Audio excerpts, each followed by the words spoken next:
चाहे पीएम से जुड़ी खबर हो या सीएम से, पक्ष हो या विपक्ष, हम दिखाएंगे आपको राजनीति से जुड़ी हर ट्रेंडिंग खबर। अभी सब्सक्राइब कीजिए और बेल आइकन दबाना ना भूलें। यानी आज तो सदन में खानों को बाहर करने की एक नई मुहिम चल पड़ी है। सपा एक खान के लिए, कांग्रेस दूसरे खान के लिए कि साहब इनको रिहाई करो, यानी कानून का उल्लंघन करेंगे, कानून को ठेंगा दिखाएंगे। हमने कहा ये नया उत्तर प्रदेश है, यहां मालूम है ना कुछ करने के पहले दूसरे लोग की यात्रा करनी पड़ती है। बोल जाइए। सीएम योगी आदित्यनाथ जब विधानसभा में बोल रहे थे तो उन्होंने विपक्ष पर जमकर हमला बोला। और देखिए, जब सदन में पहली बार मुख्यमंत्री योगी ने विपक्षी दलों पर शेर सुनाया तो सदन में खूब ठहाके लगे। आप भी सुनिए सीएम योगी का ये मजेदार भाषण। हम सब ने देखा तबलीगी जमात के कारण किस प्रकार से इन्फेक्शन फैला था। उत्तर प्रदेश ने उसको भी बहुत मजबूती के साथ रोका। जिन लोगों ने उत्पात मचाना, क्योंकि बहुत सारे लोगों की आदत खराब होती है, मानते नहीं है, तो फिर जिस भाषा से मानते थे उस भाषा में मनवा करके और बहुत सख्त कार्रवाई की गई। सख्त कार्रवाई करने के बाद उस संक्रमण को रोकने का कार्य भी किया गया।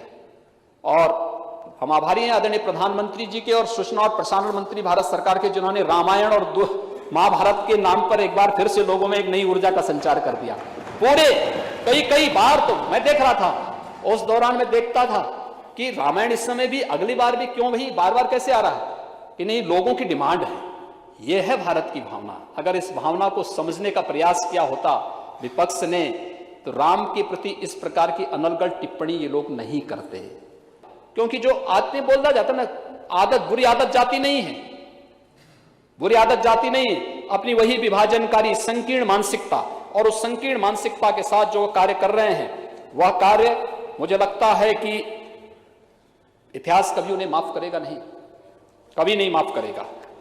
अपराधियों से तो उत्तर प्रदेश को पहले ही बचाया जा चुका है और भी मजबूती के साथ बचाने का कार्य करेगा। ये लोग कानून व्यवस्था की जो लोग बात कर रहे हैं ना, कानून व्यवस्था के लिए सबसे बड़े खतरे तो यही लोग थे। लेकिन हमें विपक्ष की उस कुत्सित मंशा को भी समझना पड़ेगा, जो अब हताश और निराश हो चुका है। बहस और वह किसी भी डिबेट का सामना नहीं करना चाहता है, क्योंकि इसके पास कोई मुद्दे नहीं। वह इसलिए हताशा निराशा में इस प्रकार के हथकंडे अपनाएगा, हर जगह इस प्रकार की चीजें अपनाएगा। उस षड्यंत्र से बचते हुए हमारे पास 1.5 वर्ष का समय है। इस 1.5 वर्ष के दौरान तो एक बहुत स्पीड के साथ बढ़ी। अभी तक स्पीड हमारी अगर 120 की थी तो अब यही चलेगी 250 की स्पीड चलने वाली है। और 250 की स्पीड में विपक्ष नहीं चल पाएगा, क्योंकि काम करने की जिसकी आदत नहीं होती है वो काम कर भी नहीं सकता है।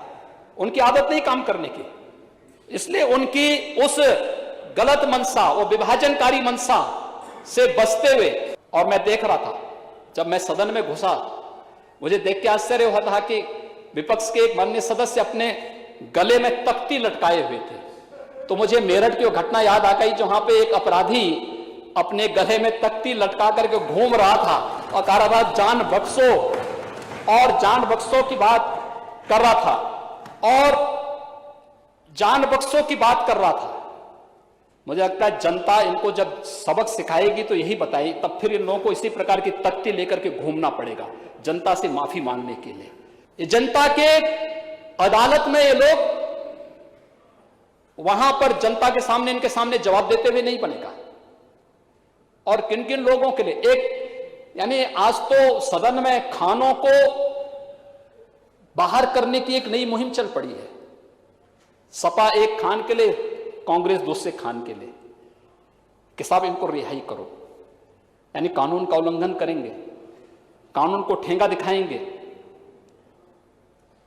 उस प्रकार की गतिविधियों में लिप्त रहेंगे जो समाज विरोधी भी हों और कहीं ना कहीं सुरक्षा को चुनौती देती हों, और उस सबके बावजूद गले में तख्ती लटका करके उन खानों का समर्थन हो रहा हो, तो महोदय ये क्या संकेत करता है?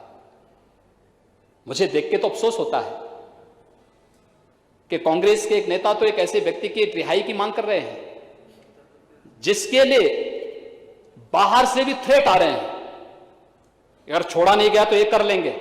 हमने कहा ये नया उत्तर प्रदेश है, यहां मालूम है ना, कुछ करने के पहले दूसरे लोग की यात्रा करनी पड़ती है। भूल जाइए, यहां आकर के धमकी दोगे और थ्रेट करोगे सुरक्षा मशीनरी को, तो ये स्वीकार्य नहीं हो सकता है। अगर दूसरे लोग की यात्रा करनी है तो इस प्रकार की थ्रेट दो। अरे थ्रेट हम सुनने वाले नहीं हैं कि लोकतंत्र के प्रति हमारी आस्था उतनी ही प्रगाढ़ है जितनी मर्यादा पुरुषोत्तम भगवान श्री राम के प्रति हमारी आस्था है। और इसलिए महोदय, मैं अपने विपक्ष के मित्रों से यही बात कहना चाहता हूं। मैं श्लोक और मंत्र तो बोल सकता हूं, लेकिन शायर जानता नहीं, शायरी जानता नहीं। लेकिन इतना मैं जरूर कहूंगा कि चमन को सींचने में कुछ पत्तियां झड़ गई होंगी। यही इल्जाम लग रहा है हम पर बेवफाई का। लेकिन महोदय, चमन को रौंद डाला जिन्होंने अपने पैरों से, वही दावा कर रहे हैं इस समन की रहनुमाई का। धन्यवाद। इस खबर में बस इतना ही।